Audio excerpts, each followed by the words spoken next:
네, 안녕하세요. 한 주간의 디지털 자산 시장의 핫한 이슈를 돌아보는 업투 위클리를 맡은 해리슨 그리고 헬터입니다. 네, 오늘은 특별한 손님을 한번 모셔봤는데요. 바로바로 업투 리서치의 진행자 체드를 모셨습니다. 박수. 네, 근데 해리슨 오늘 왜 체드가 나온 거죠? 네. 금일 새벽에 새해 첫 FOMC 정례 회의가 있었죠. 오늘은 그 특집으로 체드를 한번 불러봤습니다. 안녕하세요. 업투 리서치 맡고 있는 애널리스트 체드입니다. 앞서서 해리슨께서 소개해 주신 것처럼 사실 최근 가장 중요하다고 할 수 있는 FOMC 회의 결과에 대해서 브리핑을 해드리도록 하겠습니다. 네, 그렇군요. 새해 첫 FOMC 회의였는데 회의 전 HSBC 투자운용의 수석 전문가 조 리틀은 연준이 올해 말까지 금리를 급진적으로 인하할 것이다 라는 전망이 있었는데요. 체드의 브리핑이 기대됩니다. 네, 그러면 오늘의 업투 위클리 본격적으로 시작해 보겠습니다. 고고고!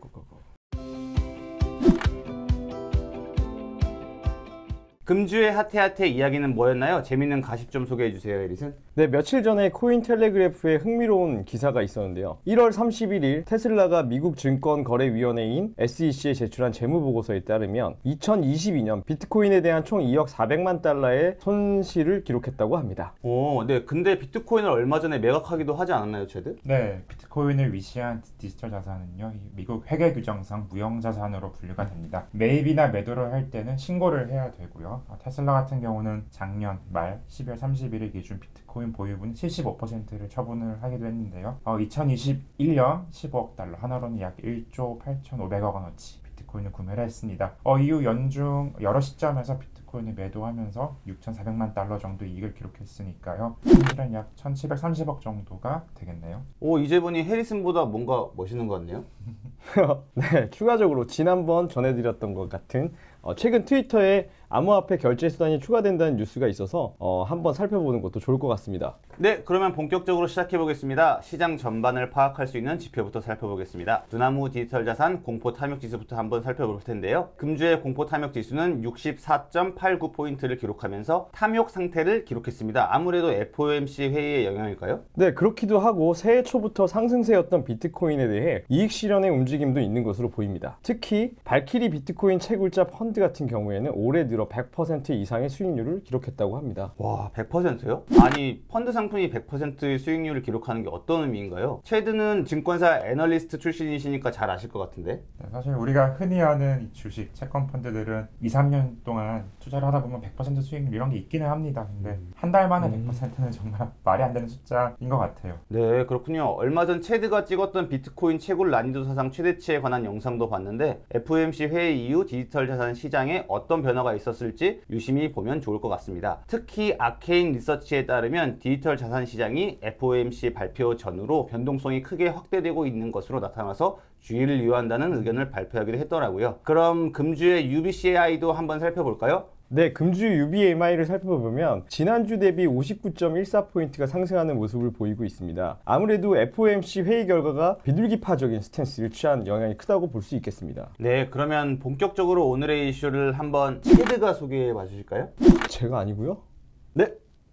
네, 그러면 시작해 볼까요? 이번 FOMC 결과 금리는 25bp 인상이 되어서 4.5, 4.75%로 결정이 되었습니다. 만장일치로 결정이 되었고요. 지난번 12월 FOMC에 이어서 두 차례 연속으로 금리 인상 속도 조절이 나타났습니다. 일단 성명서를 보면 지속해서 금리를 인상할 것이다 라는 문장은 유지가 되고 있습니다. 그리고 기자회견에서도 물가 안정을 위해서 아직 할 일이 남았다라고 언급을 한 바가 있습니다. 올해 금리 추가 인상 가능성은 열어놨지만 또 반대로 디스인플레이션이 확인되고 있다라는 점도 언급을 했거든요. 이번 FOMC의 결론은 추가 인상 가능성은 열어놨다. 하지만 그럴 명분이 점차 약해지고 있다. 이 정도로 보시면 좋을 것 같습니다. 파월이 기자회견에서 이 디스인플레이션이라는 말을 13번이나 했다고 하거든요.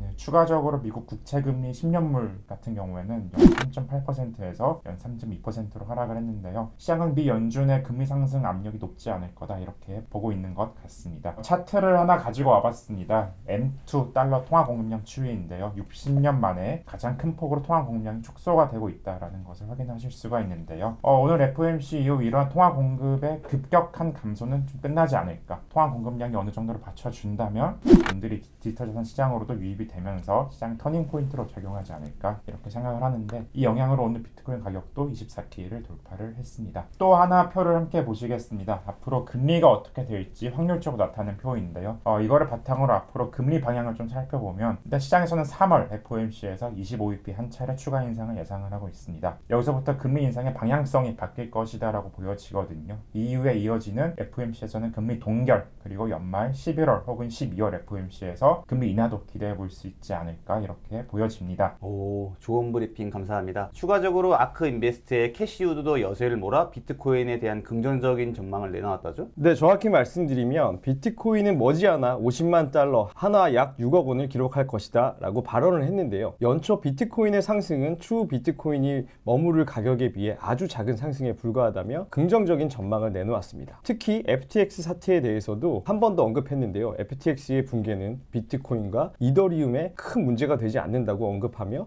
비트코인에 대한 자신의 의견을 고수했습니다. 네, 얼마 전 2월 2일에 아크 인베스트먼트 보고서에 따르면 7년 후엔 150만 달러, 하나 약 18억 원에 도달할 것이라는 분석을 내놓기도 했잖아요. 얼마 전에 전해드린 마이클 세일러와 캐시우드의 이후 예측이 어떻게 될지 지켜보는 것도 흥미로울 것 같네요. 오늘도 좋은 분석과 이슈 전해주셔서 감사드리고요. 오늘의 업트위클리는 여기까지입니다. 다음 주에도 디지털 자산 시장에 재미있는 이슈들을 가지고 찾아뵙도록 하겠습니다. 구독, 좋아요 부탁드려요. 감사합니다. 감사합니다.